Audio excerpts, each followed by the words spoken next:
Vejo o mundo em cruz pregado, para o mundo em cruz me avisto. Aleluia, aleluia,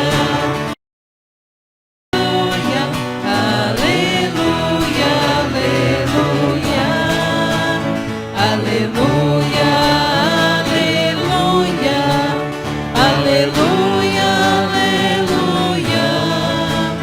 aleluia,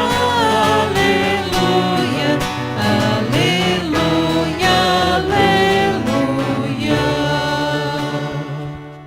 O Senhor esteja convosco. Ele está no meio de nós. Proclamação do Evangelho de Jesus Cristo segundo Marcos.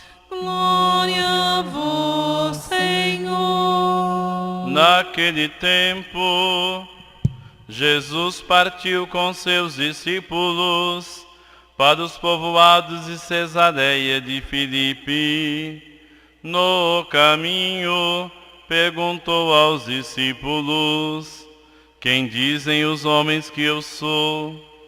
Eles responderam: alguns dizem que tu és João Batista, outros que és Elias, outros ainda que és um dos profetas. Então ele perguntou: ei, vós, quem dizeis que eu sou? Pedro respondeu: tu és o Messias. Jesus proibiu-lhe severamente de falar a alguém a seu respeito. Em seguida começou a ensiná-los, dizendo que o Filho do Homem devia sofrer muito, ser rejeitado pelos anciãos, pelos sumos sacerdotes e doutores da lei, devia ser morto e ressuscitar depois de 3 dias. Ele dizia isso abertamente. Então Pedro tomou Jesus à parte e começou a repreendê-lo. Jesus voltou-se e olhou para os discípulos, repreendeu a Pedro, dizendo: vai para longe de mim, Satanás. Tu não pensas como Deus, e sim como os homens. Então chamou a multidão com seus discípulos e disse: se alguém me quer seguir, renuncie a si mesmo, tome a sua cruz e me siga. Pois quem quiser salvar sua vida vai perdê-la, mas quem perder a sua vida por causa de mim e do Evangelho vai salvá-la. Palavra da salvação. Glória a vós, Senhor.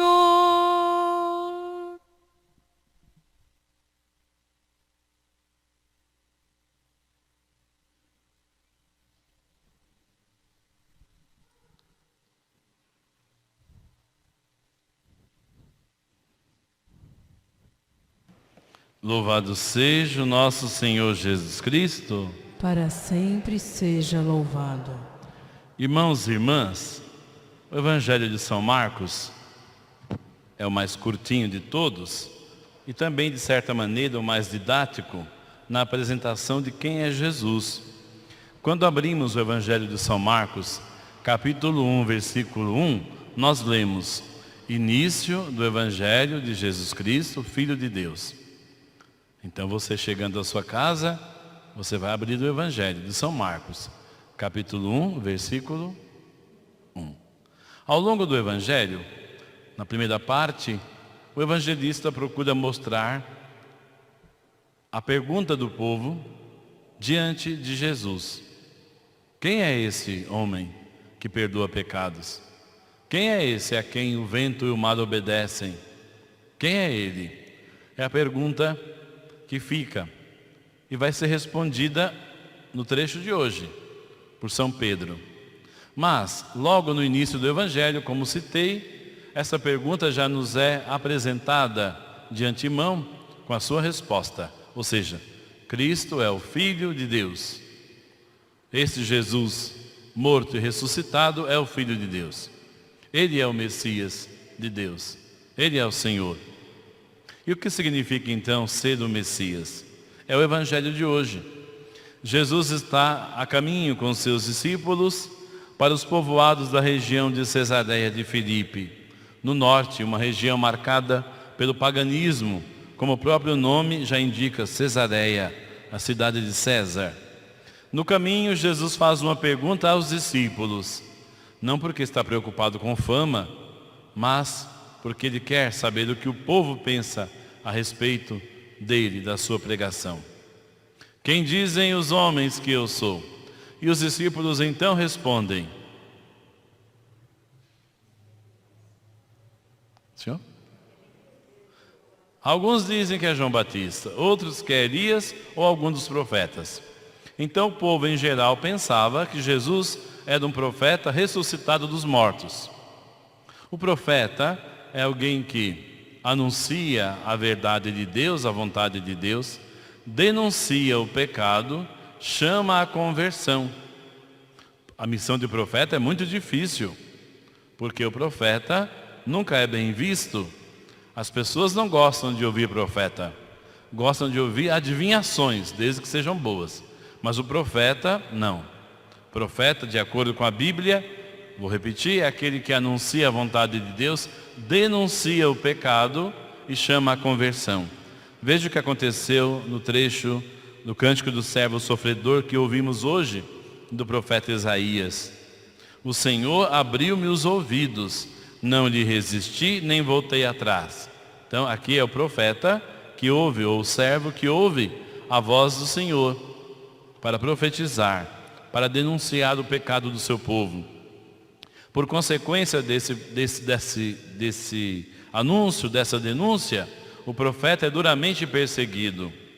Ofereci as costas para me baterem e as faces para me arrancarem a barba. Não desviei o rosto de bofetões e cusparadas, mas o Senhor Deus é o meu auxiliador. Por isso não me deixei abater o ânimo, porque sei que não sairei humilhado. A meu lado está quem me justifica. O Senhor Deus é o meu auxiliador. Quando ouvimos essas palavras, nós nos lembramos de quem?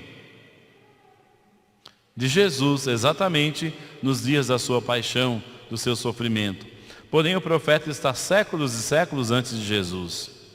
Talvez o profeta estivesse falando da situação do justo sofredor, de modo geral, ou de modo específico, estivesse falando do sofrimento de Jeremias, profeta sofredor.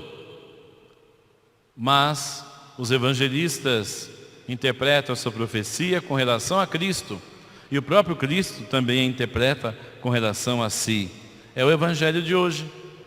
Quando Jesus depois pergunta aos discípulos: e para vós, quem sou eu? Uma pergunta muito atual, porque a palavra de Deus não é coisa do passado. A palavra de Deus é sempre viva. Uma pergunta que cala fundo hoje em nossos corações. Quem é Jesus? Para que em nome dele eu faça o bem. Para que em nome dele eu renuncie a mim mesmo. Para que em nome dele eu socorro o necessitado. Quem é Jesus? Quem sou eu para vós? Quem sou eu para você? Em nome de todos, Pedro respondeu: Tu és o Messias. Messias quer dizer o Cristo de Deus, o que foi ungido pelo Espírito Santo, o que recebeu a unção. Portanto, o nome Cristo, Messias, ungido é a mesma coisa. Cristo, uma palavra grega. Messias, uma palavra hebraica. E ungido é o significado em português. O ungido. Cristo é um ungido de Deus. Mas, depois dessa proclamação de Pedro, Jesus proíbe que eles digam isso a alguém. Mas por quê?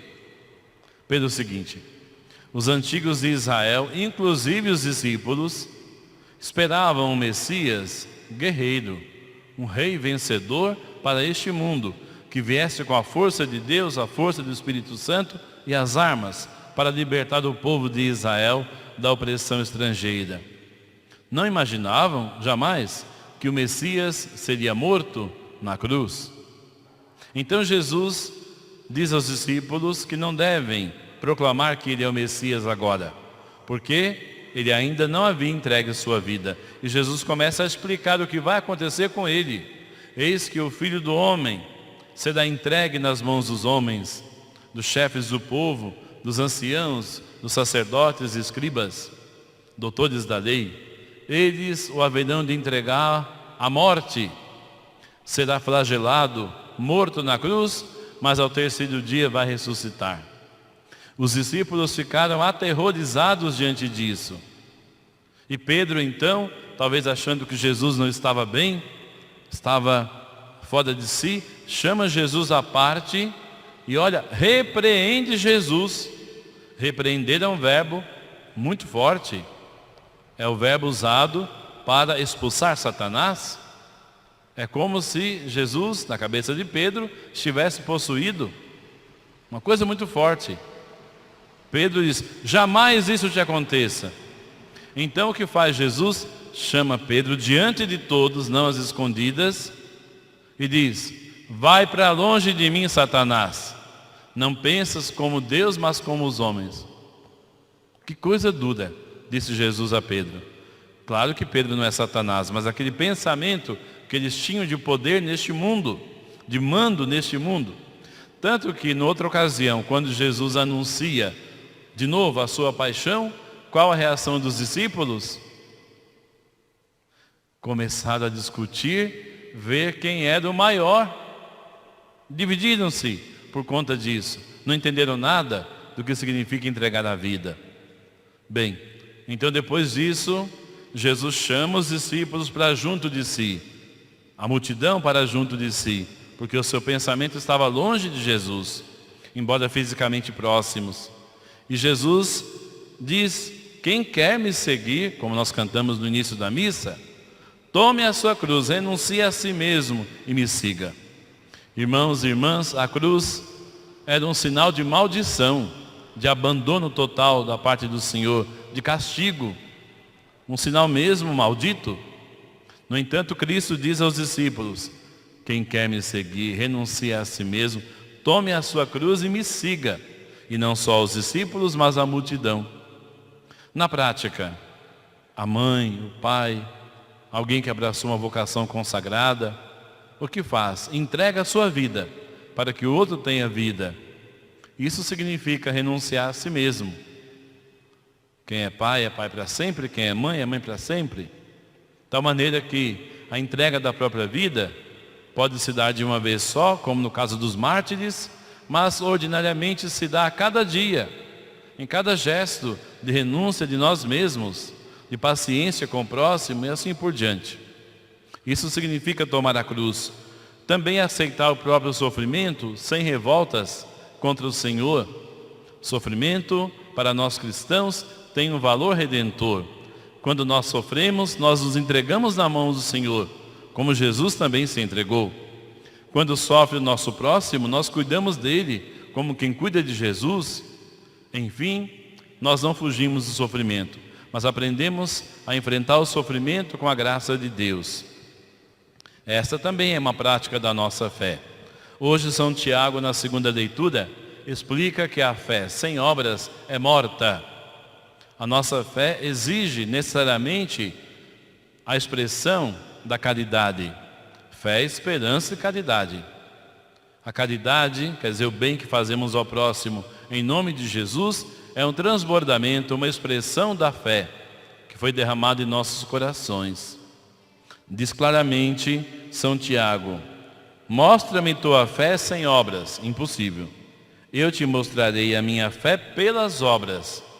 Nós fazemos o bem porque somos cristãos, porque fazer o bem é próprio de quem ama. Não fazemos o bem por ostentação, por amor à humanidade simplesmente, mas por amor a Cristo. A fé alimenta a nossa vida, as nossas boas obras, e as nossas boas obras devem ser expressão da nossa fé. Que o Senhor, nosso auxiliador, venha em nosso socorro. Louvado seja o nosso Senhor Jesus Cristo. Para sempre seja louvado. Creio em Deus Pai, Todo-Poderoso, Criador do céu e da terra, e em Jesus Cristo, seu único Filho, nosso Senhor, que foi concebido pelo poder do Espírito Santo, nasceu da